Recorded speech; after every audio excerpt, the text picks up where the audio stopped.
नीतीश कुमार अब मुख्यमंत्री नहीं रहेंगे बिहार के। उन्होंने ये घोषणा कर दी है एक ट्वीट के माध्यम से। जो पिछले कई महीनों से ये था कि क्या नीतीश कुमार अब बिहार के मुख्यमंत्री पद से इस्तीफा दे देंगे, तो अब जो उन्होंने पुष्टि कर दी है कि वो इस्तीफा दे देंगे। पिछले 2 दिनों से ये चल रहा था कि वो राज्यसभा जाएंगे। उन्होंने ट्वीट कर जानकारी दे दी है कि वो अब राज्यसभा जाएंगे और जो बिहार में नई सरकार गठित होगी वो उसका बाहर से समर्थन करते रहेंगे। अब सवाल है कि यहाँ कौन मुख्यमंत्री होगा, क्या जेडीयू का मुख्यमंत्री होगा या बीजेपी का मुख्यमंत्री होगा। तो जाहिर सी बात है कि यहाँ बीजेपी अपना मुख्यमंत्री लेके आएगी। और जिन मुख्यमंत्री के 2-3 नामों की चर्चा चल रही है वो कौन से नाम है उसको हम बताएंगे, लेकिन उससे पहले बता देते हैं कि नीतीश कुमार ने बिहार की जनता के लिए क्या संदेश दिया है। उन्होंने एक ट्वीट किया है जिसमें उन्होंने लिखा है कि पिछले 2 दशक से भी अधिक समय से आपने अपना विश्वास और समर्थन मेरे साथ लगातार बनाए रखा है तथा उसी के बल पर हमने बिहार की और आप सब लोगों की पूरी निष्ठा से सेवा की है। आपके विश्वास और समर्थन की ताकत ही थी कि बिहार आज विकास और सम्मान का नया आयाम प्रस्तुत कर रहा है। इसके लिए पूर्व में भी मैंने आपके प्रति कई बार आभार व्यक्त किया है। संसदीय जीवन शुरू करने के समय से ही मेरे मन में एक इच्छा थी कि मैं बिहार विधानमंडल के दोनों सदनों के साथ संसद के भी दोनों सदनों का सदस्य बनूं। इसी क्रम में इस बार हो रहे चुनाव में राज्यसभा का सदस्य बनना चाह रहा हूं। अब लास्ट लाइन देखिएगा, इस लाइन से सब कुछ स्पष्ट हो जाता है कि मुख्यमंत्री के पद पे वो नहीं रहेंगे और जल्द ही मुख्यमंत्री के पद से इस्तीफा दे देंगे। लास्ट लाइन वो लिखते हैं कि मैं आपको पूरी ईमानदारी से विश्वास दिलाना चाहता हूं कि आपके साथ मेरा संबंध भविष्य में भी बना रहेगा और आपके साथ मिलकर एक विकसित बिहार बनाने का संकल्प पूर्ववत कायम रहेगा। जो नई सरकार बनेगी, विशेष ध्यान दीजिए, नई सरकार बनेगी उसको मेरा पूरा सहयोग एवं मार्गदर्शन रहेगा, यानी कि बाहर से मार्गदर्शन देते रहेंगे। और अब आप बताइए, बिहार से, अगर बिहार से देखने वाले हैं या यूपी या बिहार की पॉलिटिक्स में आप रुचि रखते होंगे, तो आखिर बीजेपी किसको मुख्यमंत्री बनानेगी। जो सबसे बड़ा नाम जिसका आगे चल रहा है वो चल रहा है नित्यानंद राय का। नित्यानंद राय इस समय केंद्रीय मंत्री हैं और कहा जाता है कि बिहार का पूरा चुनाव उन्होंने ही मैनेज किया था। नीतीश कुमार को कितनी सीट देनी है, कितनी सीट लेनी है, कब क्या करना है, कहाँ से किसको कैंडिडेट बनाना है, ये पूरी की पूरी देख रेख नित्यानंद राय ने की थी।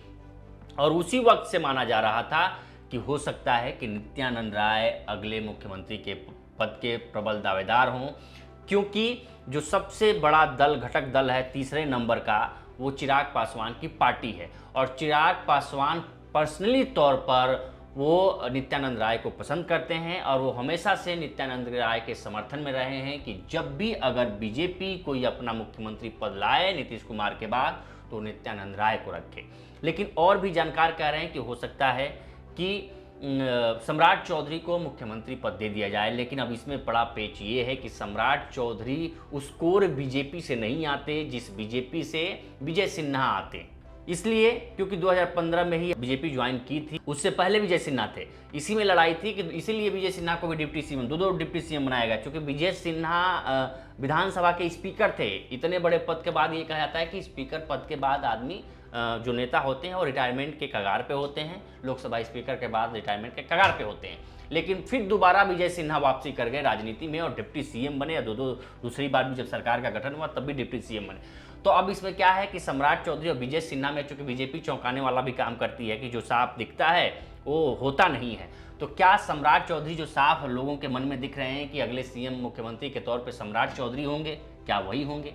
क्योंकि एक और माना जा रहा है कि चूंकि गृह मंत्रालय सम्राट चौधरी के पास है तो हो सकता है कि मुख्यमंत्री पद उनको दे दिया जाए, क्योंकि बहुत बड़ी चीज़ नहीं है।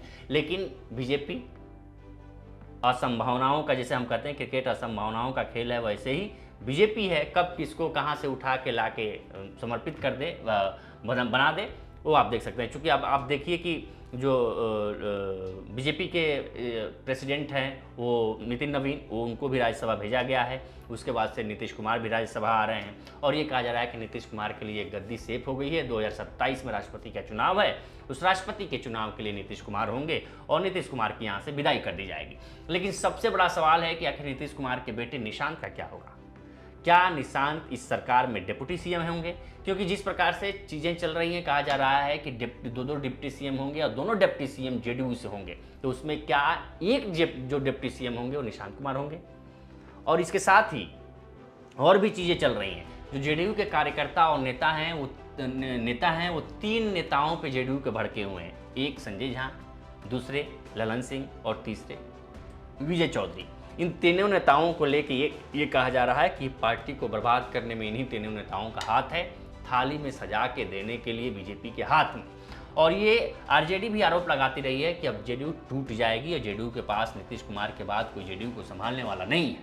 हमने देखा भी है कि बीजेपी का एक रिकॉर्ड रहा है, बीजेपी छोटे भाई की हैसियत में जाती है, बड़े भाई की भूमिका निभाती है और वहाँ पार्टी को 2 हिस्सों में बांट देती है। महाराष्ट्र इसका सबसे बड़ा उदाहरण है।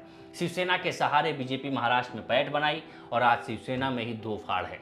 तो स्थिति को आप समझ रहे हैं। अब इसके बाद चूंकि इसमें नहले पे बीजेपी ने दहला भी मारा है कि जहां एक तरफ ईरान और इजराइल के बीच युद्ध चल रहा है, अमेरिका के बीच युद्ध चल रहा है, इस बीच इसने ये बीजेपी ने जो खेला किया है, इसके बाद से आगे की बिहार की पॉलिटिक्स को कैसे अब धार मिलेगी, ये देखने वाली बात होगी।